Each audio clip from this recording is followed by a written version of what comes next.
Hello, folks. Let's do it. Welcome to Dangerous Ideas. I'm Lee Camp. Thanks for joining me today as we continue to delve into the genocide being perpetrated by Israel against the Palestinian people. But we're going to get into a lot more than just that. It seems that Israel is pushing for a wider conflict in the region, although there is some ambivalence on that front. They're trying to have it both ways, both pushing for a wider regional war, but also not wanting to go into a full war with many of these countries. I will explain that more in a moment. And I will be getting into some of the Jeffrey Epstein revelations that have come out recently, some of the people that have been named more explicitly in the documents that have just recently been revealed. However, many of the documents are still concealed. But anyway, I will be getting to that and much more. So please make sure to hit thumbs up, hit subscribe, leave a comment, and let's do it. So Israel seems to be pushing for a wider conflict in certain regards. And my belief and the belief of many is that this is to draw the United States into a larger conflict. So here is just some of that evidence that Israel is widening the scope of this thing. There was an Israeli airstrike in Syria just the other day, killing a top Iranian military advisor. So you have Israel hitting a country that is not Palestinians. And now that's a genocide to begin with, but even this is outside of hitting Palestinians. This is attacking Syria, but it's specifically killing an Iranian military advisor in Syria. An Israeli airstrike outside the Syrian capital of Damascus has killed a senior advisor in Iran's Revolutionary Guard Corps, according to reports from Iranian state media. Sayed Razi Mousavi, one of the top IRGC commanders in Syria, was killed on Monday. He was responsible for coordinating the military alliance between Syria and Iran. There was also another massive terror attack in Iran, killing between 100 and 200 people. Now, initially, many said that it very well might have been Israel that did that one as well. However, now ISIS has taken credit for that. Of course, you know, when these organizations take credit for something, there is a little bit of skepticism as to whether that's actually true or there's more to it than that. But anyway, so this report is about Israel hitting assassinating an Iranian general in Syria. Then you have, hold on a second. Then you have an Israeli drone that just also, killed a Hamas deputy leader in Beirut. So they're also hitting within Lebanon, which is outside of the Palestinian areas, of course. Israel killed Hamas deputy leader Saleh al-Aruri in a drone strike in Lebanon's capital, Beirut, on Tuesday. Lebanese and Palestinian security sources said as its tanks and warplanes pummeled Gaza in further high-intensity warfare against the Islamist militant group in the enclave.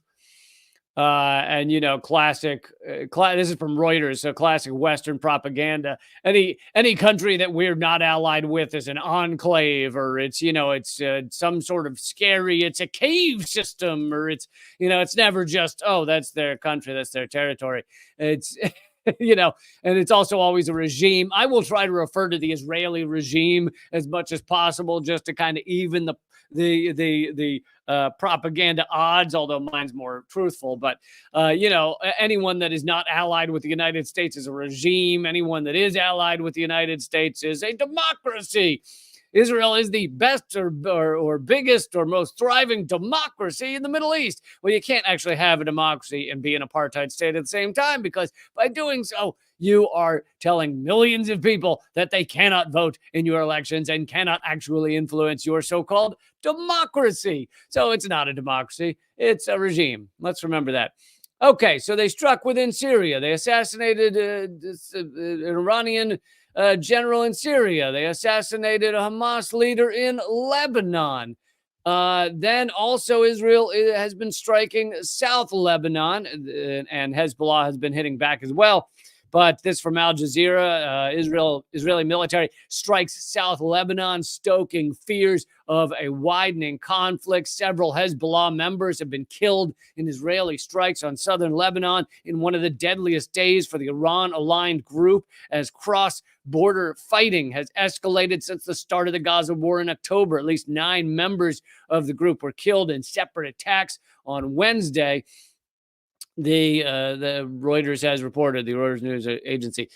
So all of these attacks are obviously outside of Israel and outside of Palestine.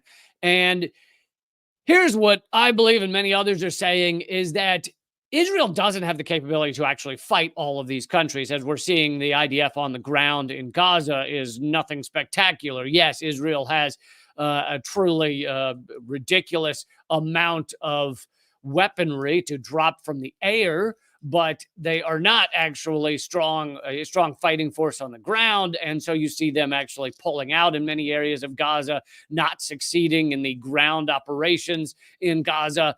And so their response, as we well know, as I've been covering for 3 months now, has been to just bomb the ever-living hell out of Gaza, murdering men, women, and children.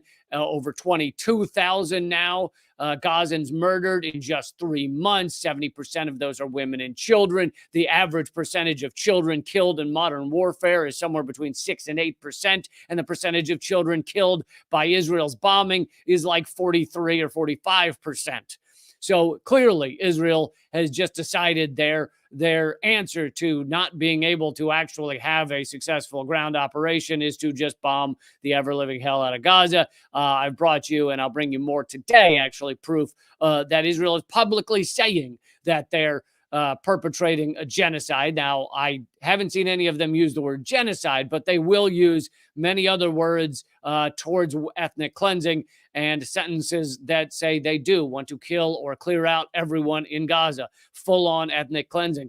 And so I'll be getting to more of that in just a second. But what I was getting at with the fact that they don't actually have a strong ground fighting ability, and Israel does not actually want a full war with these other countries, well, then why would they be assassinating Iranian generals in Syria and continuing to bomb Lebanon? Well, there is an easy argument to make, and many are making it, that Israel is realizing that they can't fight this war on their own, and they need full-on United States involvement in order to keep up this genocide, in order to keep up these genocidal actions. And so they need to draw the United States into this. And I will also add here that, as with the United States, not every Israeli politician is exactly the same. There is a far right in Israeli politics. Netanyahu is part of it, but there is not a lot of left, a lot of left wing in Israel, as well as the United States political system either. But so I just want to say that when I say, Israel's doing this or wants this, I'm talking about the current government. Obviously, there may be some lawmakers that are pushing for something else, but Israel is largely in alignment on perpetrating this genocide. A large percentage of the people, I think in the 80s and 90% are agreeing with this kind of endless bombing. And of course, they've been fed all kinds of propaganda their entire lives, and sadly, many of them have chosen never to look outside of it. Luckily, if you guys are here right now, watching this right now, then you have seen that is not the way to live your life, that instead you should get outside of the corporate pro-war media and actually think about how to make this world a better place, how to make it a place with justice and sustainability and peace and love. And we could get there. We actually could get there, but too many people are in this pro-war state right now, state of mind, that is. So Israel is trying to drag the United States into a larger conflict. Just wanted to bring you this. I was mentioning that Israel's ground game is not going to be successful here, and so they've chosen just the mass slaughter of Gazans. And this is from The Intercept. Industrial killing of civilians in Gaza won't defeat the armed insurgency. Confronted with an endless list of well-documented Israeli war crimes, the Biden administration has responded with overwhelming support for a genocidal war of annihilation against the Palestinians of Gaza. For more than 2 months, The White House has engaged in a public campaign of gaslighting as it is feigned concern over the fate of Gaza's 2.3 million residents while simultaneously maintaining the flow of weapons, intelligence, and political cover to an Israeli regime that has made clear its intent to flatten, quote unquote, flatten Gaza and force its intentionally dehumanized survivors into an ever shrinking killing cage. And, for those of you who don't know, a killing cage is a term that's used by assassins and military units to as an area where people are pushed into a small area where they can easily be shot or killed. And that's what seems to be Israel is doing by telling everyone to flee to southern Gaza and then going ahead and attacking the places they told these innocent people to flee to. It seems to be that they're perpetrating essentially a killing cage in many ways. So it seems that Israel is trying to drag the U.S. and other countries into a larger war, but of course, Israel is really writing their own end date here. They are, by perpetrating this genocide, by murdering indiscriminately, they are completely eliminating a large percentage of the quote unquote support for Israel. The people around the world who supported Israel based on kind of low information support, where it was just like, yeah, Israel's great, cool, I'm with you, and didn't look into it deeper. Well, Israel is now erasing all of them from their support system. So you have people around the world, billions of people, now suddenly being willing to stand up and say that this apartheid genocidal state is not okay, is not the way to behave, is not the way to have a successful and peaceful nation in this world. And it really is unbelievable that Israel's doing this to themselves. So I brought to you yesterday or 2 days ago, and by the way, don't forget to hit thumbs up and subscribe and the bell icon and all that good stuff.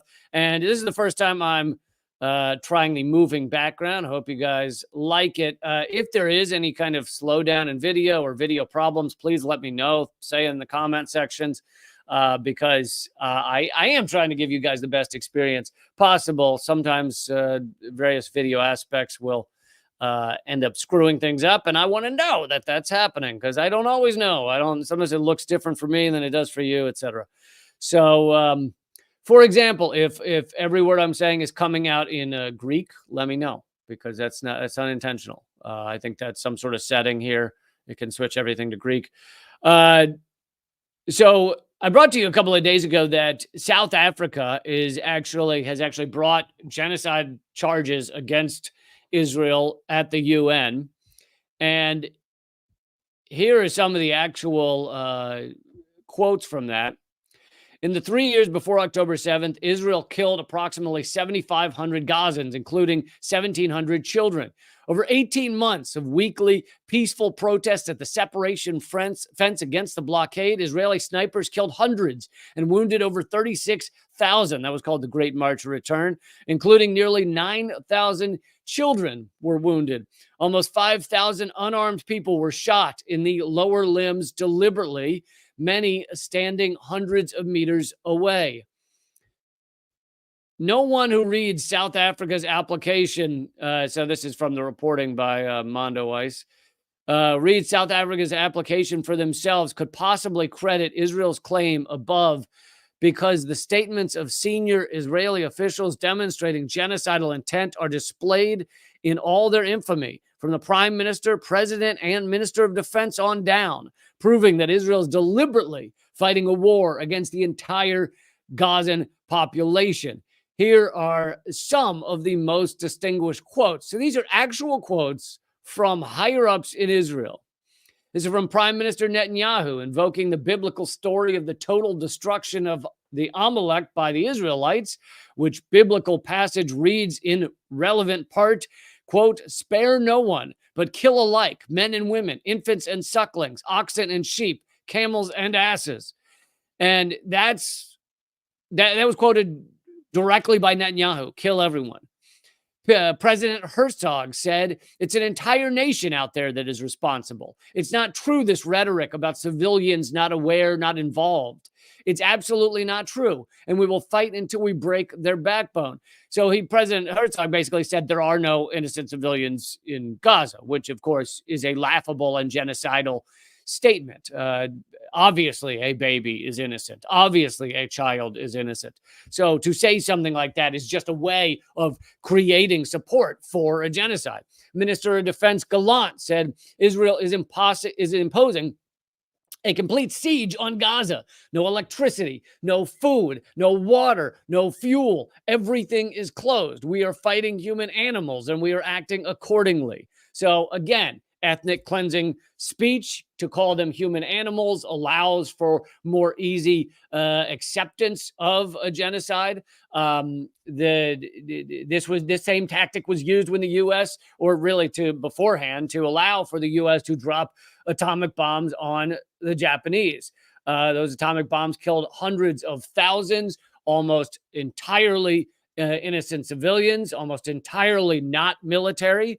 And the reason that was even remotely allowable amongst those who thought it was largely due to the racism that had been carefully laid against Japanese and Asian people, calling them insects, calling them less than human. Of course, that same tactic was used by the Nazis. And I noticed that just today on Twitter, something like Israeli new Nazism is trending. The hashtag Israeli new Nazism is trending because much of what's being said and done is very similar to the genocidal actions of the Nazis.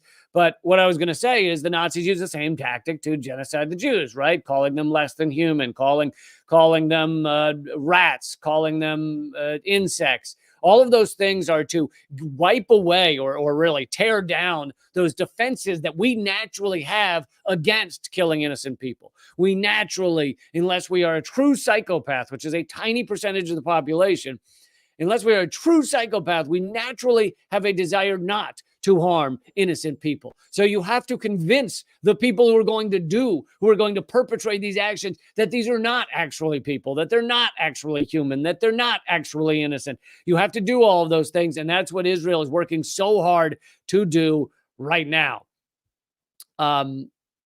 Let's see. Here's another quote from 95-year-old Ezra Yachin, a veteran of the massacres in 1948 Nakba, was called up for reserve duty. He's 95.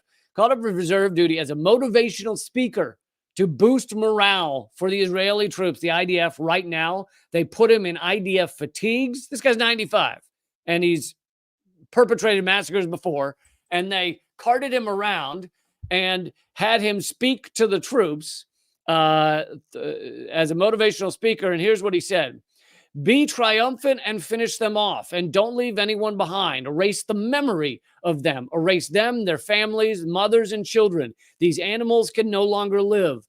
Every Jew with a weapon should go out and kill them. If you have an Arab neighbor, don't wait. Go to his home and shoot him. We want to invade, not like before. We want to enter and destroy what's in front of us, destroy houses one after another. Let them drop bombs on them and erase them. So this is all ethnic cleansing speak. This is genocide speak.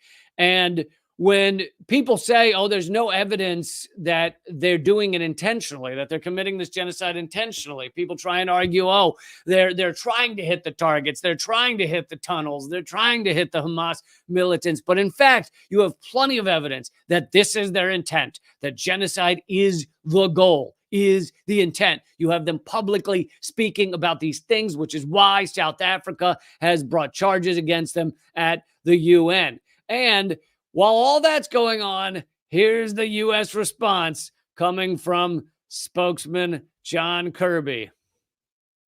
He was asked about South Africa's genocide accusations. South Africa's filed this 84-page lawsuit against Israel, accusing them of genocide. Israel says that this is blood libel. Does Washington agree? And where does this put Washington and Pretoria? We find this submission meritless, counterproductive, and completely without any basis in fact whatsoever. Without any basis whatsoever. Certainly looks like there's a shit ton of basis, is what I've noticed.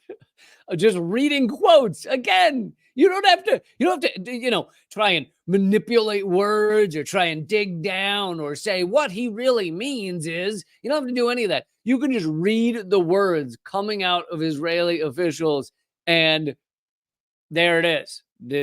Speaking, supporting ethnic cleansing, supporting genocide. And that's not even talking about the actions, which, of course, the actions all support genocide as well, or genocidal actions. Let's see. There is new video of, this is not the first time, of Israel dropping white phosphorus on Palestinians. So, I'm no military expert, but those who are know that the type of smoke that you're seeing in this video is white phosphorus smoke, the type of fire you're seeing. And they can tell those type of things. And so this is white phosphorus.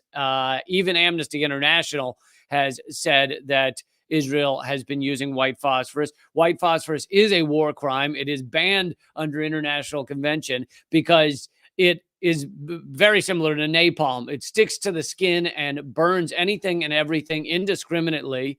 And it is incredibly difficult to put out. If you try and put it out, it generally gets worse. So it again sticks to humans and kills anyone and everyone that gets near it, and is very difficult to put out. And they're using it obviously intentionally. You don't accidentally use white phosphorus. You don't go, oh, whoopsie, we dropped a war crime level munition on people. This is intentional. And like I said, even Amnesty International, which is not always, it took them decades and decades to finally call Israel an apartheid state. Oh, was the background not on loop? What the hell? Sorry, give me a second. Got to fix my background here, because we cannot have a black background. That's just unacceptable. All right, let's try this again. And for those listening to the podcast, you have no idea what's going on. For those listening to the podcast, it actually, the background ended and it just became hardcore porn. And, I'm really, really sorry about that. But, it's all, I just always have hardcore porn right behind the backdrop. Anyway, so the white phosphorus videos that are now being shown. And here's another Israeli official, member of the Knesset, member of the parliament, admitting that hunger of Palestinians is a goal. And this is also important because many people have tried to defend Israel by saying, oh, no, the cutting off in the food or the water is not meant to harm people. It's because, the Hamas attacked them. They are now bombing and they just don't have a way to get the food and water in, or they're trying to cut off food to Hamas fighters, or whatever the bullshit arguments are. They're trying to say that. But here we have at least one member of the Knesset actually admitting that hunger is the goal. She says, this is member of the Knesset, Tali Gottlieb.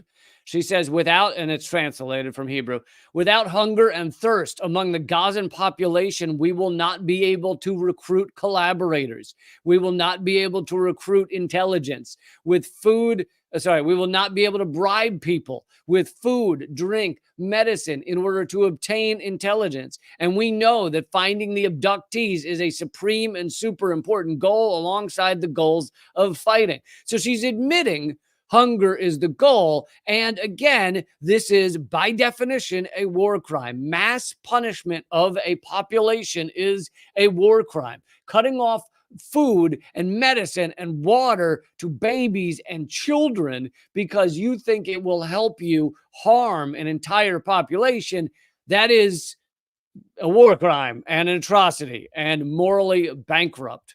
And so, yet again, these are full admissions of what Israel's goals are as their ethnic cleansing continues.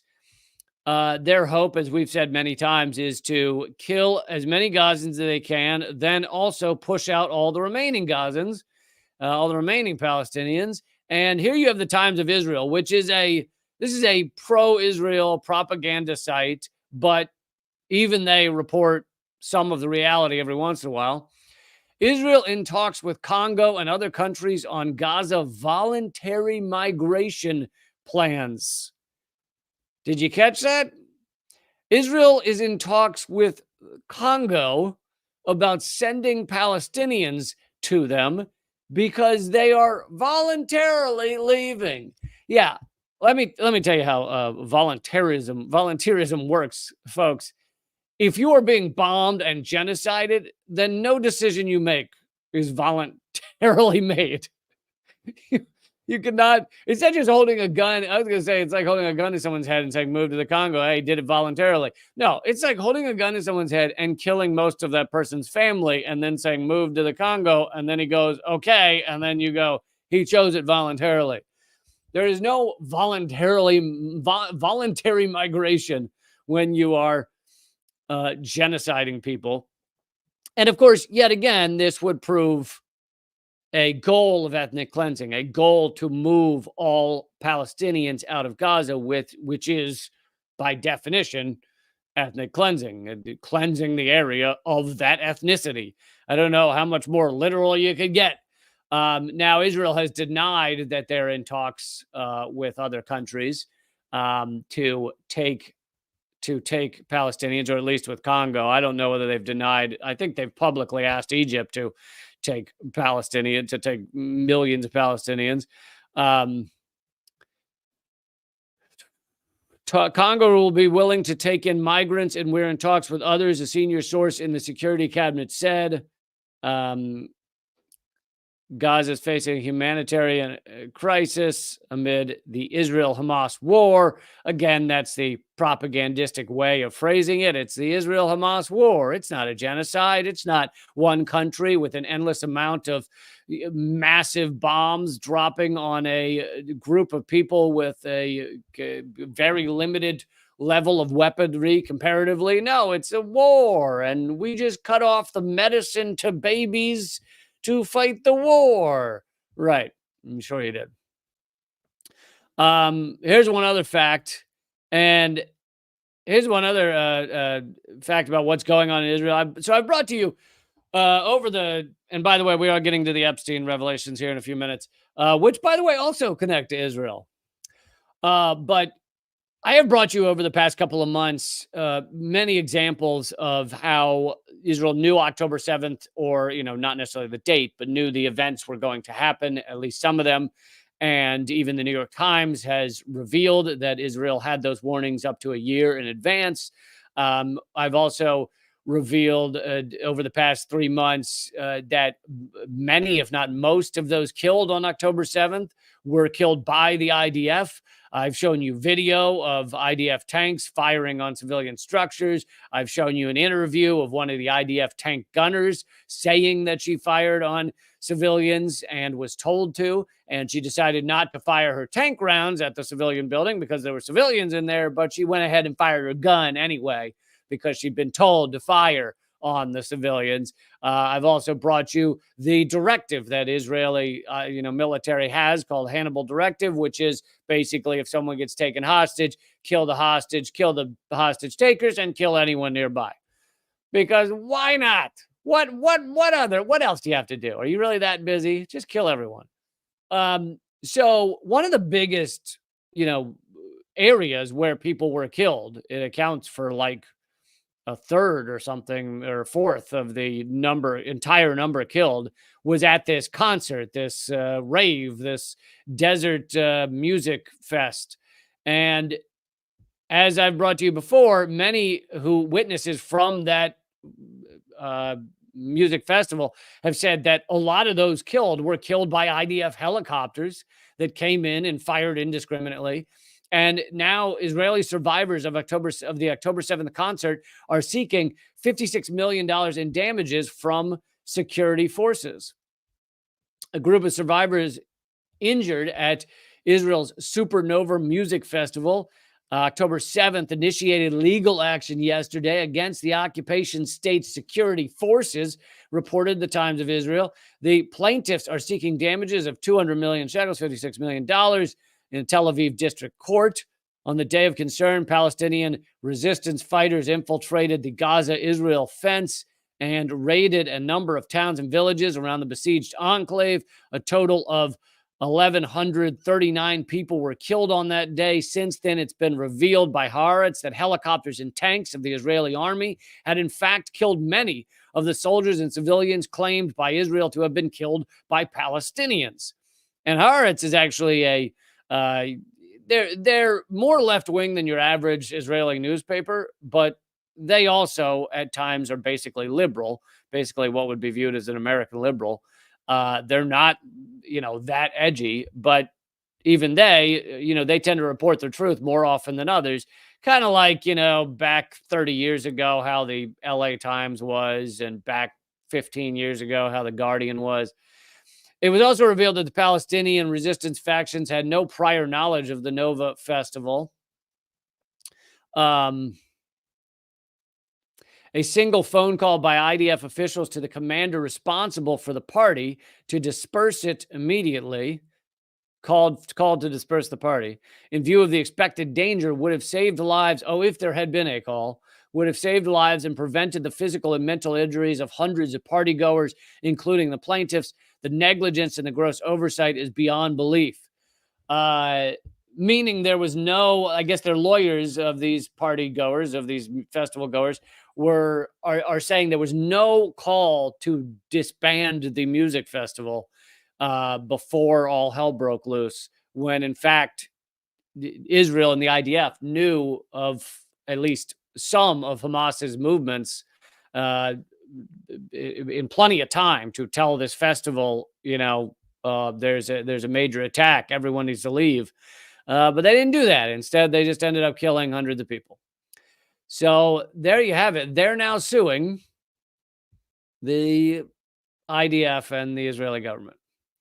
Okay, I now want to bring you it's a 1-minute video. Before we get to Epstein will be next. Epstein Revelations will be next. But this is a 1-minute video from a former IDF soldier who has come forward, and there aren't that many of these because the propaganda in Israel is so effective, and it's a brain virus, and people have a tough time breaking out of it, which is actually what he describes here.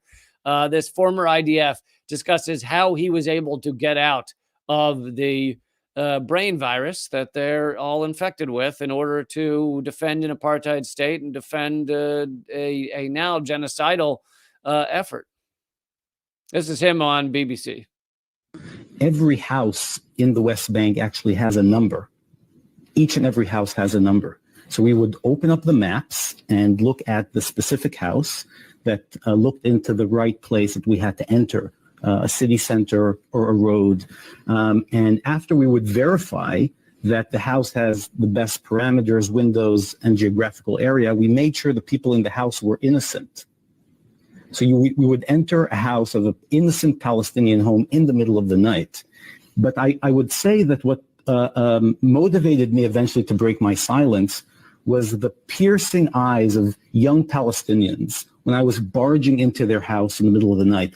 I could always justify it to myself, but those eyes, the anger, their fear was what eventually helped me overcome that. A house of a physician in Nablus, for example, that I entered in the middle of the night, taking him, his wife, and his daughter, and pushing them in a room. If they wanted to use their bathroom or their kitchen or use their phone, they need permission from me.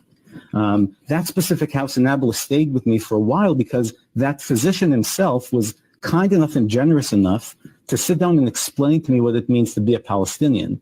And I thought that I was a good moral soldier, that I was actually helping entrench the occupation in that sense. So there you have it. That's a former IDF soldier, and he's talking about this is well pre October 7th. This is just standard operating procedure for the IDF. He's talking about going into innocent Palestinian homes, and he makes it clear it's not that they barged into these homes thinking they were going to find Hamas fighters, and they go, "Oh my God!" It turns out it's just a regular family, and we are sorry, and we'll go back to fighting Hamas fighters. No, he's saying it was the goal to go into innocent families' homes. They would pick them on a map.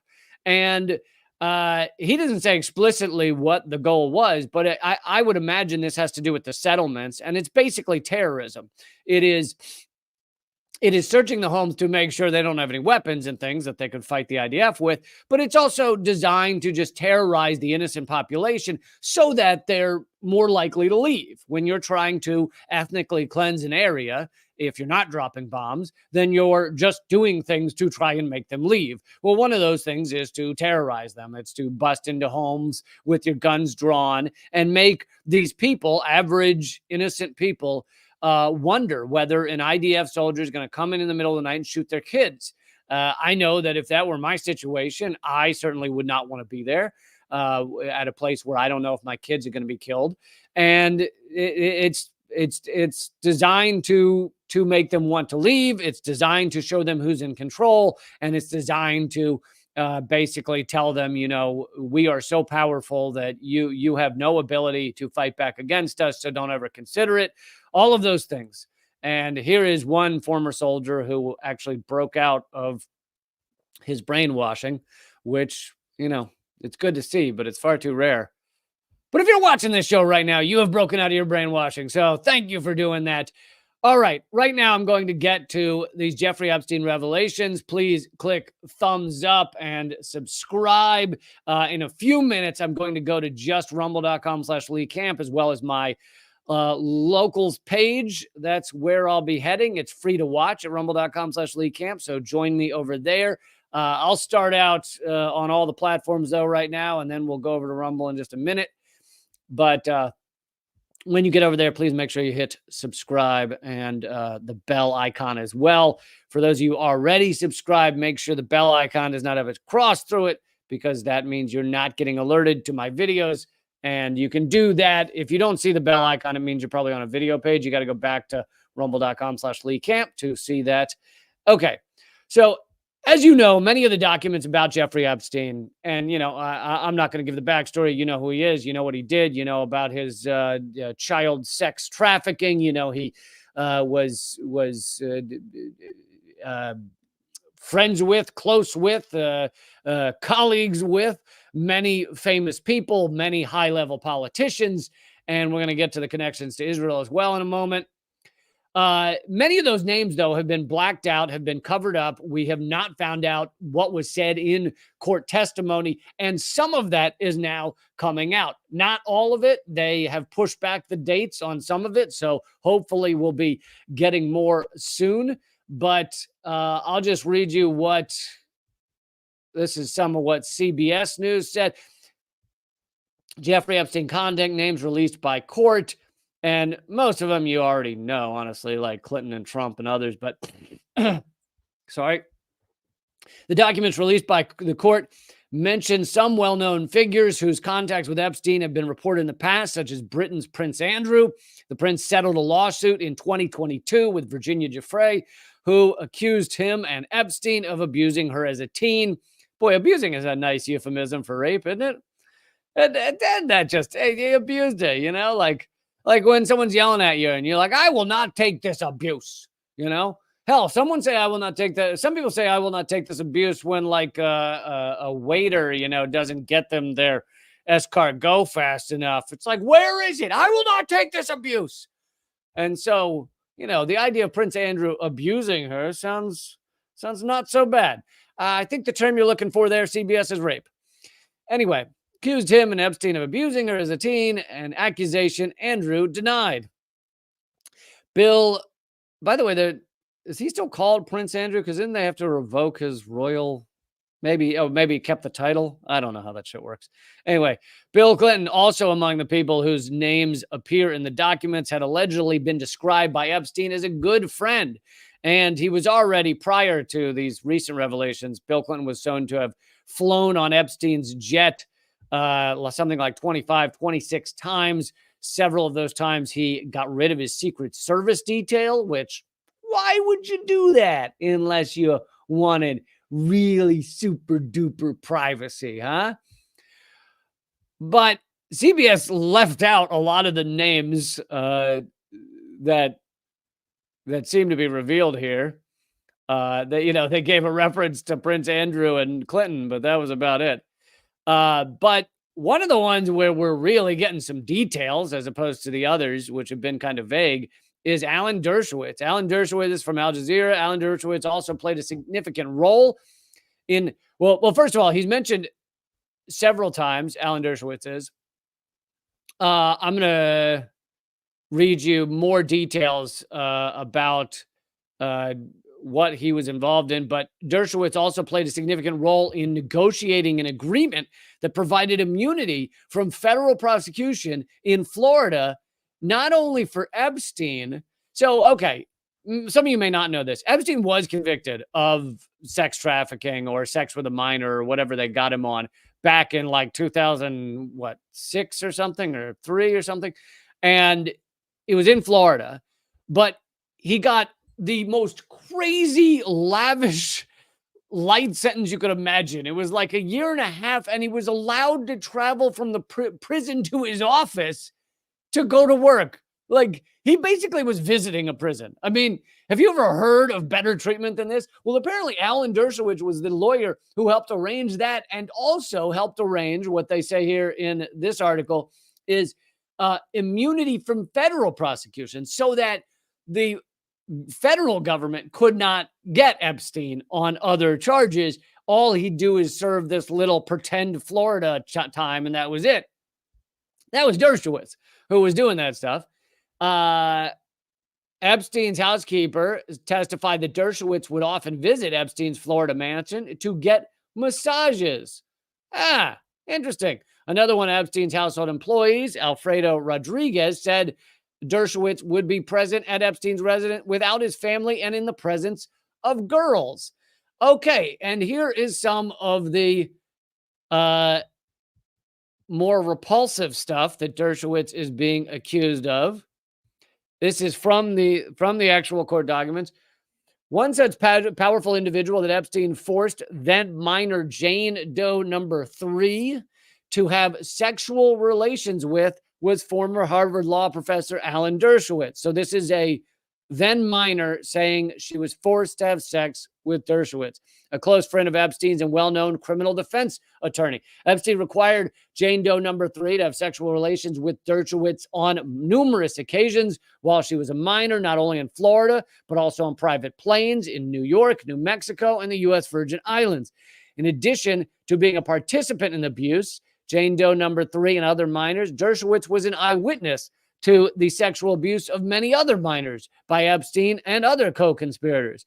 Dershowitz would later play a role in the stuff I already told you about, defending Dershowitz in the lawsuit against him. So that's what's being revealed about Alan Dershowitz, is that he is accused of serious rape and pedophilia charges. And you would think that someone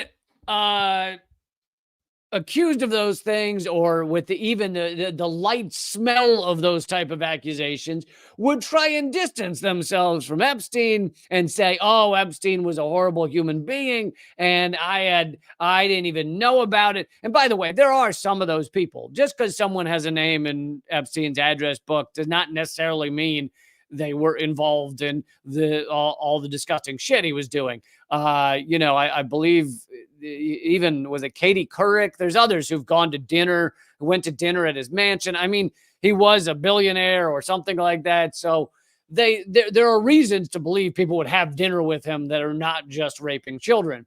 But this is a far more detailed, far larger accusation that has come forth against Dershowitz. And so you would think he'd be saying, I didn't even barely knew the guy. Yeah, I went and got a massage there once. I didn't know he was involved in all this stuff. But instead, you know, Dershowitz is not saying, oh, what a creep. Dershowitz is saying, oh, no, he was a great guy and none of it's true. And you're like, are you out of your mind? Anyway, this back and forth between him and Kim Iverson is, I feel really, really revealing. And I was just on Kim Iverson's show the other day. I'm sure you can find that interview. She interviewed me for an hour about Israel and about the censorship against all of my channels, and about, you know, I've had 3 or 4 channels completely banned around the world. And thank you guys, those of you who feel who have the ability and feel the need to support my stuff at 38 cents an episode. You guys make this show possible. Anyone can do that at leecamp.net. That'll forward you to my locals page. Anyway, oh shit, I'm already forgetting. Join me at rumble.com/LeeCamp. I'm about to play this clip, and we're going to get into more Jeffrey Epstein accusations and connect it back to Israel. That's all coming up. Rumble.com/LeeCamp.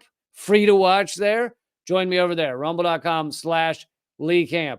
Free to watch over there. Also, if you're on locals, of course, it keeps live streaming there as well. Okay, 1 second. I just have to click the 1400 buttons to do this.